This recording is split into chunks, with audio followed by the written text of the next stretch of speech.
Começando então a genética, a gente começa com os conceitos, porque a maioria dos erros dos alunos é relacionada aos conceitos. A parte da matemática, que ao contrário do que muita gente acha, eles acabam acertando, fazendo aqueles cruzamentos todos, eles fazem corretamente, mas eles erram os conceitos, tá? Então, por isso que a gente todo material vem com os conceitos anteriormente, para que vocês entendam do que se trata cada coisinha que a gente fala, que tem muitos termos técnicos durante os cálculos de genética, tá? Primeira coisa que a gente tem que entender o que é a cromatina. A cromatina nada mais é do que o nosso fio de DNA. Como que ela é? Qual a estrutura dela? Eu botei aqui para vocês. São filamentos de DNA que eles são associados às histonas, que são proteínas, que quando agrupadas em número de 8, eles formam os nucleossomas, tá? É a estrutura que eu posso encontrar a cromatina, que é o nosso fio de DNA, ok? Por que eu falei da cromatina dessa maneira? Porque olha só, a cromatina é o meu fio de DNA descondensado. Porque normalmente a gente trata do DNA como cromossomo, mas eu quero que vocês entendam o porquê. O cromossomo nada mais é do que a cromatina condensada. O cromossomo aparece quando a célula entra no processo de divisão celular. Ok? Então ele está completamente condensado. Fica mais fácil de visualizar no microscópio. Enfim, foi a maneira como a gente estuda. É só para vocês entenderem. Então, um cromossomo é uma fita de DNA, é uma cromatina condensada. Ok? Entendemos o que é o cromossomo. Vamos falar agora dos cromossomos homólogos. Os cromossomos homólogos são aqueles famosos pares que a gente fala quando a gente trata do nosso cariótipo. Vamos lá. O nosso cariótipo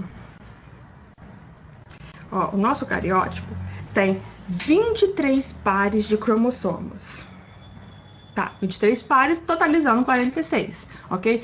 E desses 23 pares, olha aqui, 1, 2, 3, até o número 23, que corresponde ao par sexual, eles são chamados de cromossomos homólogos. Ó, o par 1, o par 2, o par 3, o par até o par 23.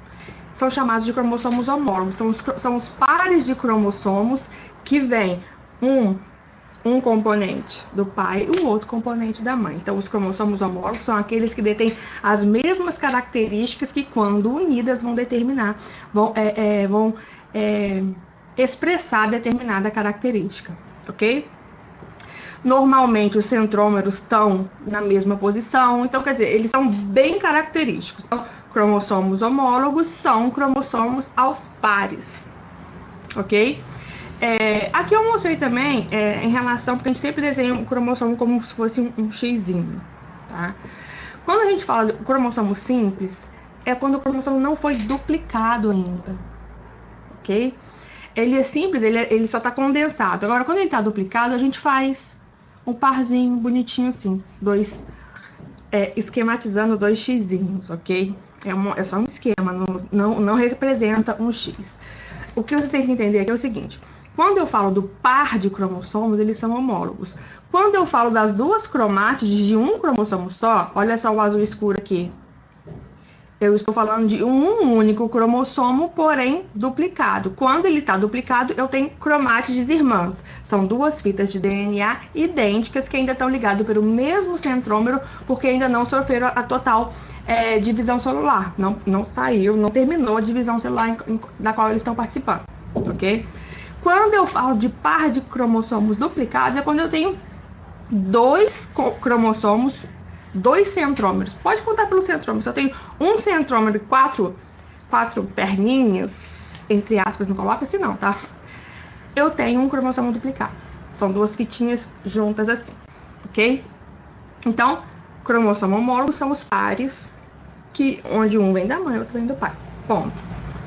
Genes. O gene é o quê? É aquela sequência de DNA, aquela sequência, no caso de bases nitrogenadas, que determina uma determinada proteína para expressar determinada característica.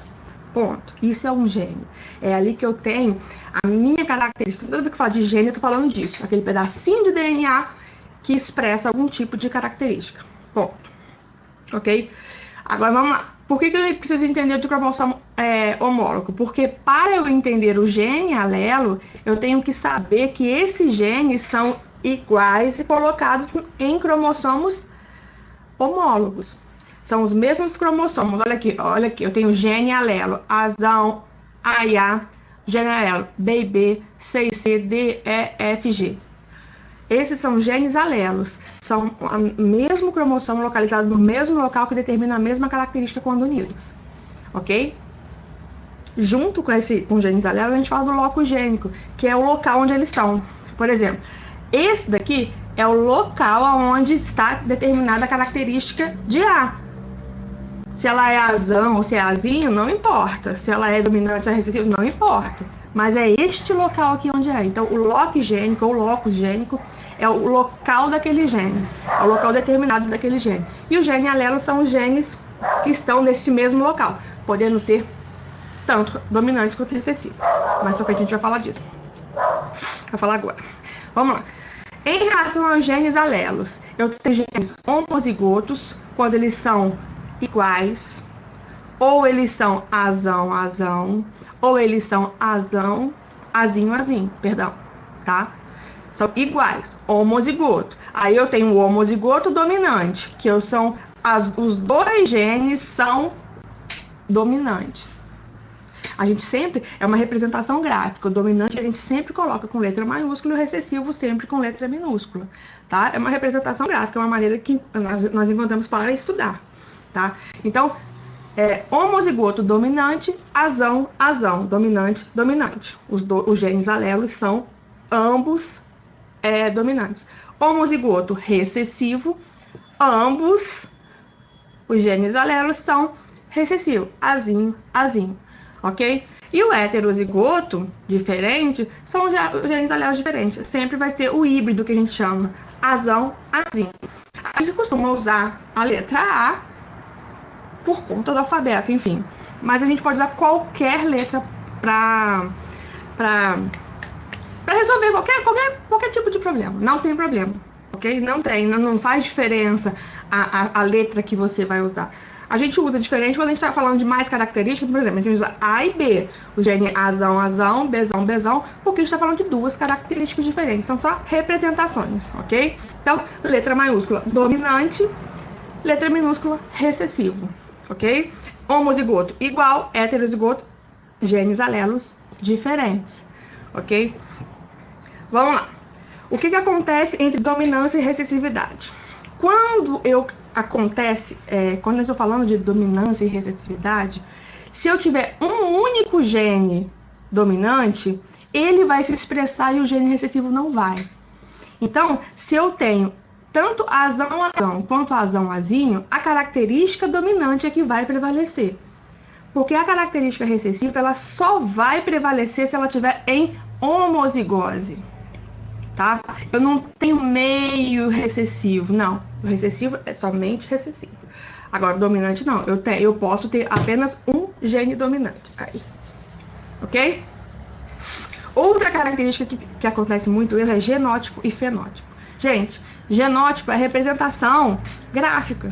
É o azão, azão, bezão, bezão, azão, azinho, bezão, cesão, enfim, qualquer letra. Mas eu quero saber aquilo, se é dominante, homozigoto dominante, se é homozigoto recessivo, ou se é heterozigoto, eu quero saber isso.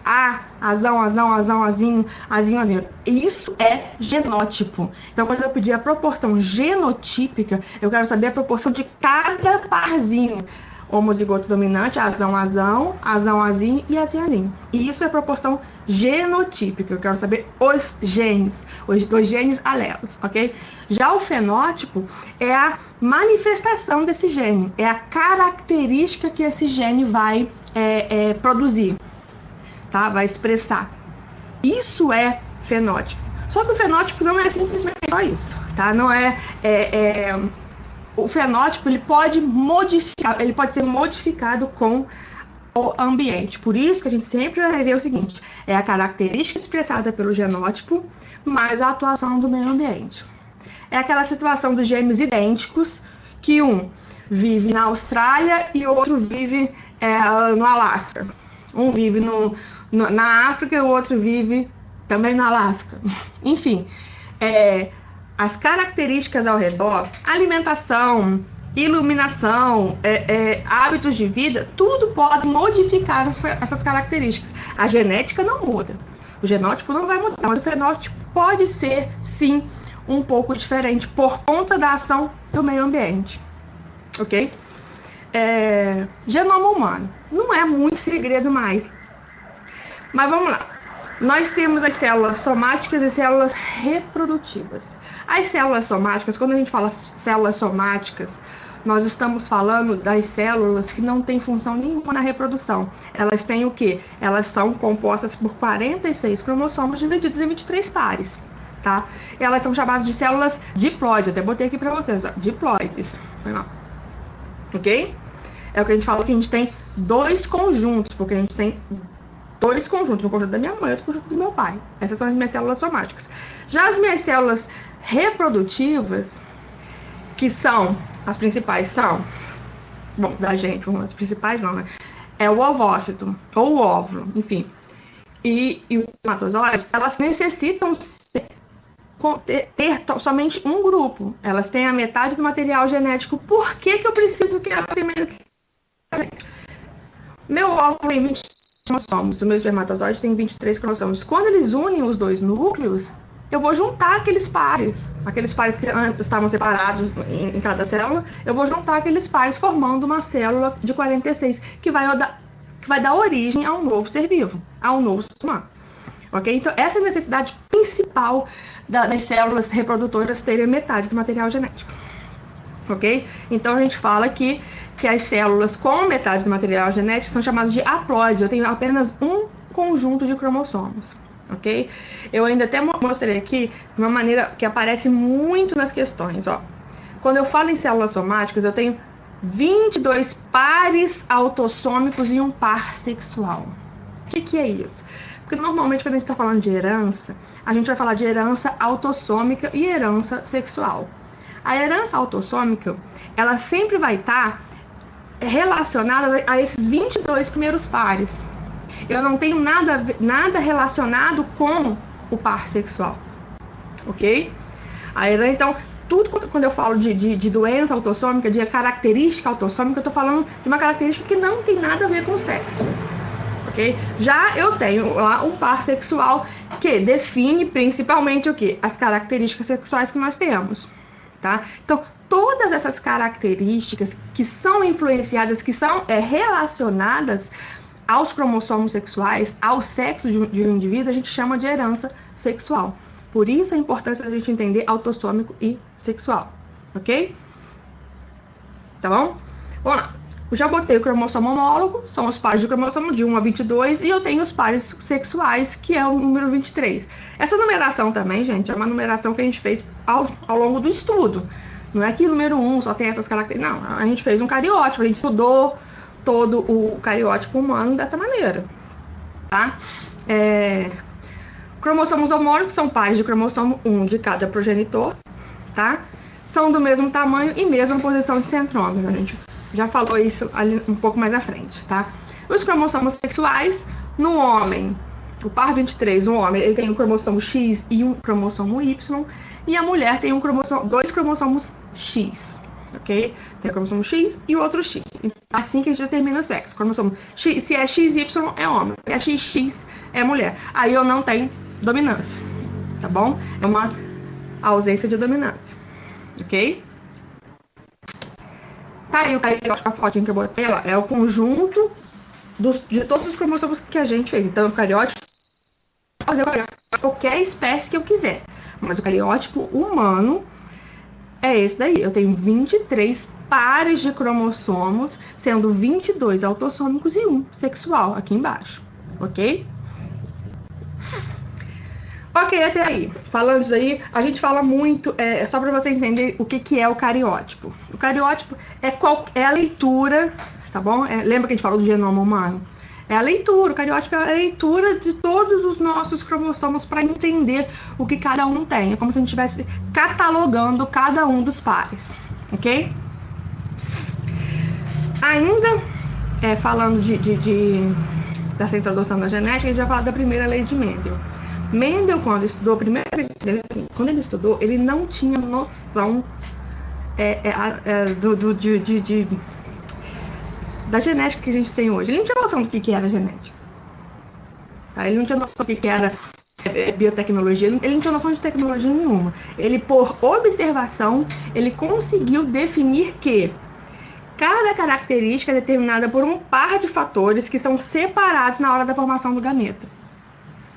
Quer dizer, ele tem um pensamento muito bom, né? Vamos dizer. Então, por observação. E ele observou o quê? Eu não vou ficar falando das ervilhas, especificando cada coisa, não. Ele só utilizou as ervilhas pelas características que ele propôs, que as ervilhas tinham para o estudo dele. Eu até botei aqui, ó.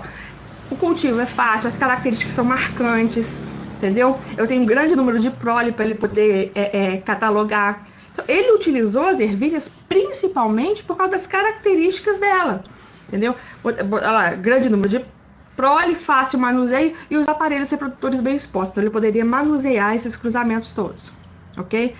Aqui eu botei uma das características. A gente sempre vai ver, a maioria das características que a gente vê, os exercícios falando sobre Mendel, vai falar principalmente da forma e da cor da semente, ok? Então, a gente vai dar esse exemplo também aqui, ok? Ele usou as características utilizadas por Mendel. Assim, pouco se fala sobre isso. Fala-se mais sobre por que Mendel utilizou as ervilhas. Principalmente pelo fácil manuseio, característica marcante, o aparelho. Ele era fácil de trabalhar. O ciclo de vida era rápido, então eu não tinha que esperar muito tempo. Ele não tinha como estudar com os humanos, vamos dizer assim. Ok? Vamos lá. Então, primeira lei de Mendel, lei da segregação dos fatores. É porque ele sabe que cada característica tem dois fatores que são separados na formação dos gametas. Ok? Vamos lá, agora a gente falando das características em si. Nos estudos dele, Mendel classificou a semente amarela como dominante, Vzão, e a semente verde como recessivo. Como que ele conseguiu? A partir de sucessivos cruzamentos, ele conseguiu deixar as gerações puras. O que a gente chama de pura? Homozigoto. Ou homozigoto dominante ou homozigoto recessivo. São puras, tá? Então, vamos lá. Ele determinou que a semente amarela é a dominante e a semente verde é a recessiva. E quando ele fez esse cruzamento de duas sementes puras com características diferentes, ele determinou geração parental, que é o primeiro caso em questão. Okay? Deste cruzamento, ele percebeu que eu tenho 100%, eu vou fazer esse cálculo com você, tá? De semente heterozigoto. Na verdade, ele não percebeu que era heterozigoto. Eu tenho 100% de semente amarela, porque a semente amarela era a dominante. O que ele fez? Ele fez um autocruzamento, uma autofecundação com o mesmo entre dois fenótipos iguais, na mesma prole, para ver o que acontecia. A partir do momento que ele fez esse cruzamento, esse segundo cruzamento da F1, ele fez uma autofecundação em F1, ele percebeu que eu tinha todos os resultados. Eu tinha semente amarela e eu tinha semente verde. O que ele não tinha noção era dessa diferença aqui. Desse grupinho aqui de heterozigoto, ok? Olha como que ele fez. Primeira coisa é o quadrinho de Pinner. Gente, esse quadrinho de Pinner, eu acho muito mais fácil trabalhar com ele. Mas aí o jeito que você vai fazer o cruzamento, não tem problema.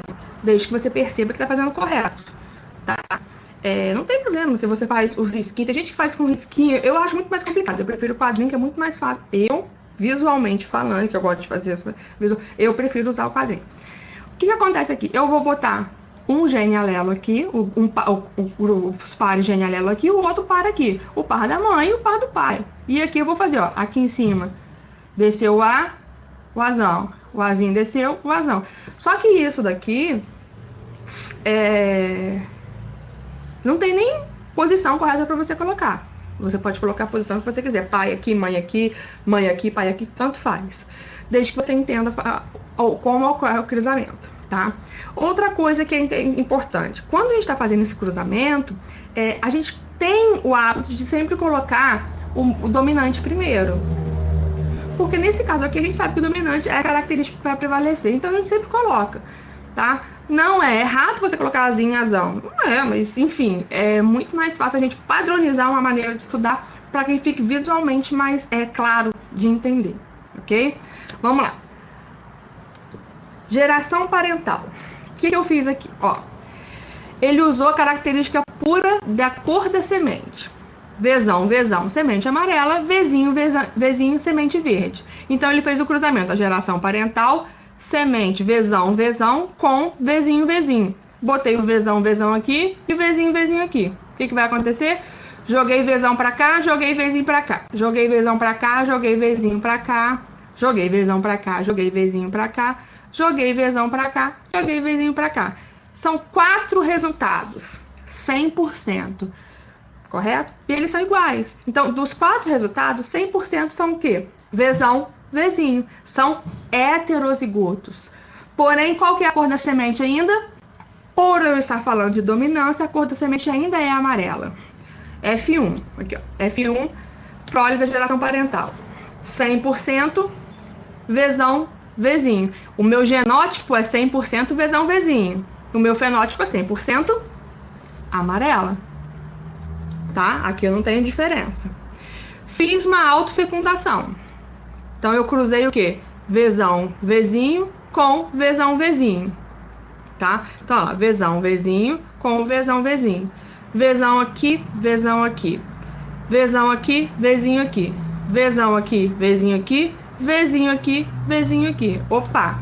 Aí eu já tenho 4 resultados, porém eu tenho diferença entre eles. Eu ainda tenho 4 resultados, porém eu tenho diferença entre eles. O que aconteceu aqui? Eu tenho, em relação à porcentagem, 4 significa 100%, dividido por 4, 25 cada um. Eu tenho 25% de Vzão, Vzão. Eu tenho 50%, ó, de Vzão, Vzinho. E eu tenho 25% de Vzinho, Vzinho. Tá? Esse é o meu genótipo. Então, a minha proporção genótipo é 1 Vzão, Vzão para 2 Vzão, Vzinho para 1 Vzinho, Vzinho. Essa é a minha proporção genotípica. Eu estou falando de genes, genes alelos, tá? Como eles estão se comportando. Falando agora da característica expressada. Independente se eu sou Vzão, Vzão ou Vzão, Vzinho, a minha característica vai ser o quê? Amarela. Então, eu tenho 75% de sementes amarelas, independente do genótipo, e eu tenho 25% de sementes verdes. Ok? Essa é a minha proporção fenotípica. Eu tenho 3 indivíduos amarelos para 1 indivíduo verde. Então, toda vez que eu falar de primeira lei de Mendel, dessas características, do que ele fez, sempre vai funcionar assim. Eu tenho a geração pura, que é a geração parental. A F1 geralmente é 100% heterozigoto. Fazendo essa autofecundação, eu vou ter esse resultado aqui. Então, a proporção genotípica da primeira lei de Mendel é 1 para 2 para 1. E a proporção fenotípica, que é a característica, é 3 para 1. Ok? Até aí? Lembra que eu tô falando, eu tô dando um exemplo, mas a genética não tem como, você tem que realizar exercício, você tem que fazer os exercícios, ok? Vamos lá. A partir de que ele fez isso, ele criou também o cruzamento teste. O que é o cruzamento teste? Ele serve para eu determinar um homozigoto dominante. Desculpa, homozigoto não. Ele serve para eu determinar se uma característica dominante, por exemplo, se eu pegar uma ervilha amarela que é dominante, eu quero saber se aquela ervilha ela é homozigoto ou heterozigoto, porque ela pode ser qualquer um dos dois. Lembra que aqui, ó, para ser amarela, ela pode ser tanto Vzão, Vzão quanto Vzão, Vzinho. Pode ser homozigoto dominante ou heterozigoto. Tá? Então, o cruzamento teste é para eu saber, para eu determinar se aquela característica dominante é homozigoto ou heterozigoto. Ok? O que ele vai fazer? Ele vai pegar aquela característica dominante, aquele indivíduo característica dominante, e cruzar com uma característica pura recessiva. Tá? Porque a partir daí, pelos resultados, ele vai saber o que pode e o que não pode ser. Ok? Vamos lá. Se ele cruzar, se ele pegar aquele dominante e ele for homozigoto, e cruzar com um homozigoto recessivo, não tem como eu ter outra prole, outro tipo de semente se não for amarela. Pode ver que 100% é o que? Ó, Vzão, Vzinho, 100% característica dominante. Então eu sei que se eu tiver somente sementes amarelas naquele cruzamento teste, aquela ervilha, ela é homozigoto dominante. Caso eu tenha um cruzamento, caso eu tenha um dominante, né, uma característica dominante que seja heterozigota e eu cruzar com um homozigoto recessivo, eu vou ter os dois tipos de resultados.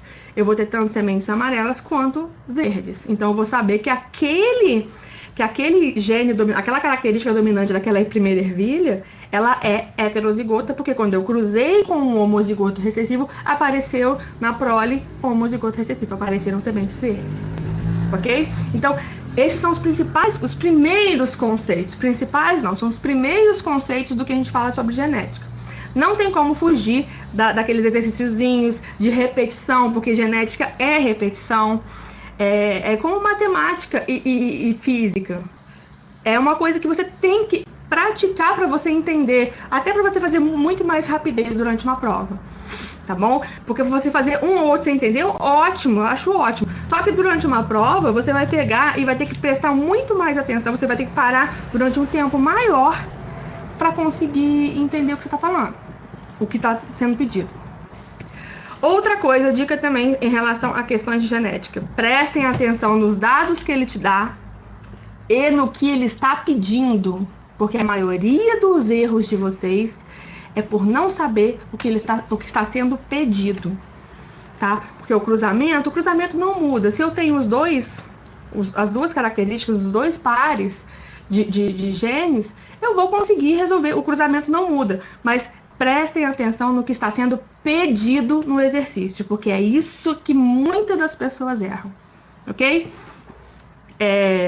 Depois eu gravo a aula de heterograma, esse é referente ao capítulo 8. Façam os exercícios e qualquer dúvida, pode mandar mensagem. Um beijo para vocês.